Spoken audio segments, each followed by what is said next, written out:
you think the Chinese government is going to try to take steps to slow that deflation, or are they pretty much willing to let this happen? Well, I'm not sure they have the will to do that, given what's going on here. One thing that really baffles me is that the past 2 weeks, as we all know, because the market is nosediving in both mainland China and Hong Kong, the government in China have issued probably more than a dozen policies to prop up the market. And at the same time, Hong Kong government keep introducing these new laws that's scary to the market. Well, I really don't know what's going on here. So this Article 23 that they're looking to pass in Hong Kong, or you call it National Security 2.0. I want to compare that to what happened in Macau 15 years ago, and Macau being sort of the redheaded stepchild of the conversation, but that's also under one country, two systems. Mm-hmm. Macau passed Article 23, I believe, in 2009. And how's that been going for them? I'm not an expert about Macau. I know very little. Maybe what happened in Hong Kong was some sort of inspiration. So what happened in Macau was some sort of inspiration or clue for Beijing and Hong Kong government to create the National Security Law 1.0 and now 2.0. Maybe in some ways they saw Macau as a success case, as a model of what Hong Kong could be doing. If that's the case, then they really ignored some very important fact that Hong Kong had been a much bigger economy, much more diverse economy, much more impact on China. Hong Kong has a lot of the governance and judicial roots in the British common law, which Macau doesn't have. And every year, around 60 to 70% of the foreign investments into China, of all the foreign investments going into China, go through Hong Kong. Of course, a lot of that are investments by the overseas affiliates of mainland China companies. But still, it shows you how Hong Kong is fundamentally different than Macau. So I have a question about the Hong Kong court system and how that's changing. So Hong Kong for a long time under British law, and then also for the first part of one country, two systems, was seen as having an independent judiciary, right? And there's probably over 100 judges of different types in Hong Kong. If just 4 or 5 years ago they were seen as being independent, and now very quickly after the national security law, we started seeing judges making more political decisions. That is, the politically correct decisions according to what Beijing wants. How does that happen? Because judges are human beings, and they don't just suddenly decide to go from being independent, upholding the rule of law, to suddenly be like, yeah, you know what, I should do what the Communist Party wants. Sure. Well, I'm not an expert, but I'm quite sure Hong Kong judges are nominated by the government and then approved or appointed by the court. So you can see that the government itself has a major role to play in that process. I'm not saying that many Western countries, including the U.S., are that different in that regard, because federal judges are nominated by the executive branch and then approved by Congress.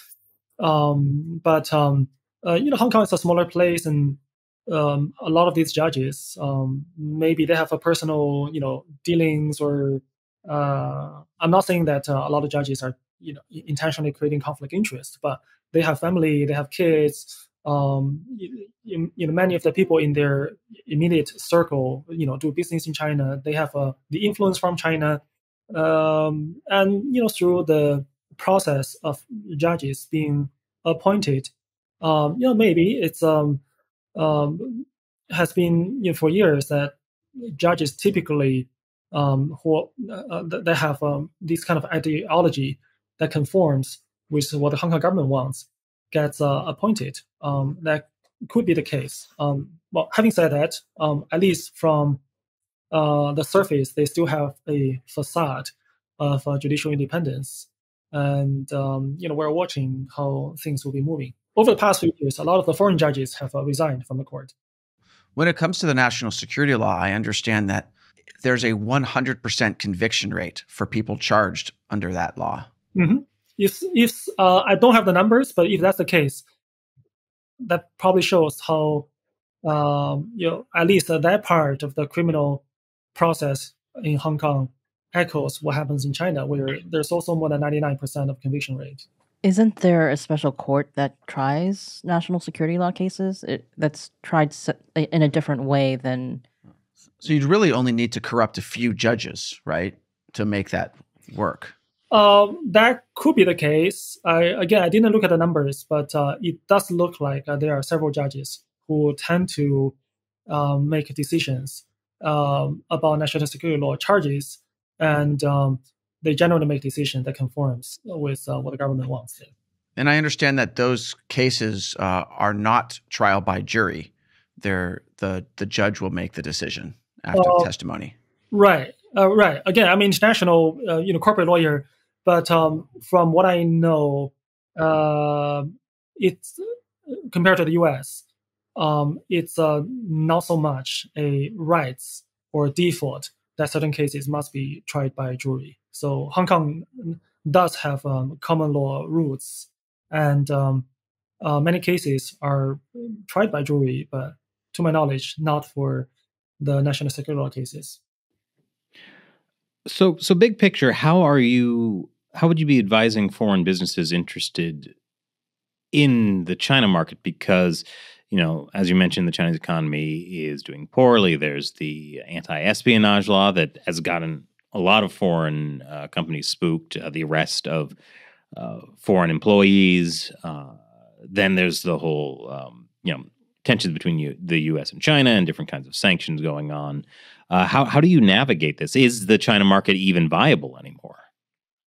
Well, as a lawyer, and our job is to look for solutions. So I wouldn't tell the clients that China is uninvestable, but I would point out how several aspects of doing business in China have become a lot more difficult. That relates to what happens in Hong Kong, but then again, so this topic right now is more about China. The specific aspects are mainly four.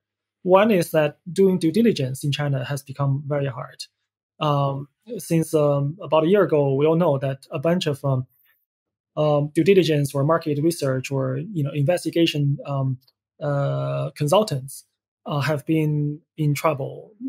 Not just local companies, but also multinational companies, the larger ones, based in New York, like a Mint School. That really sends a bad message to international investors and large companies alike. And the legislative process in China has been highly disruptive and unpredictable.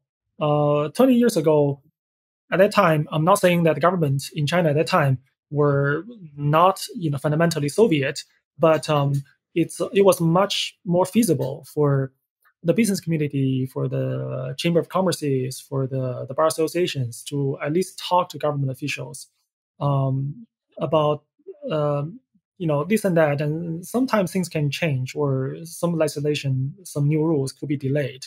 That's not the case anymore. And day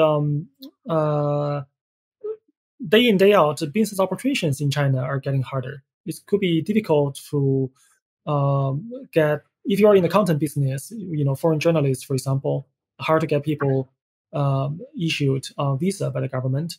And if you get into some trouble on the ground in China, your staffers could be subject to exit ban, deny of departure, and get trapped in China.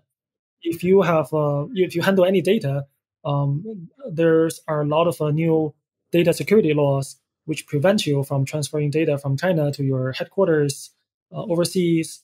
And if you do have executives traveling to China, they are probably, rightfully concerned about data privacy, that they don't want to bring their own mobile phones or laptops. If they do bring something like that, they bring burner phones or burner laptops. And finally, the exits for the market, meaning ways to cash out from your assets or equity in China, have become more difficult. IPO process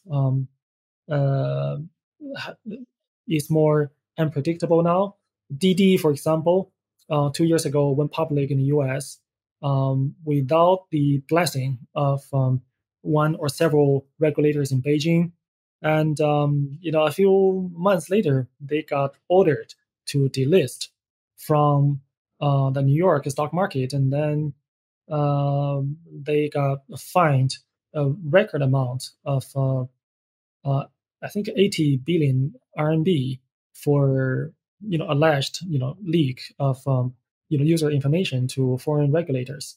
So all these due diligence operations, investor exits, and the lack of influence on the rulemaking process became a huge headache for overseas investors. Those are just very practical stuff. It's not just about human rights or or political activism.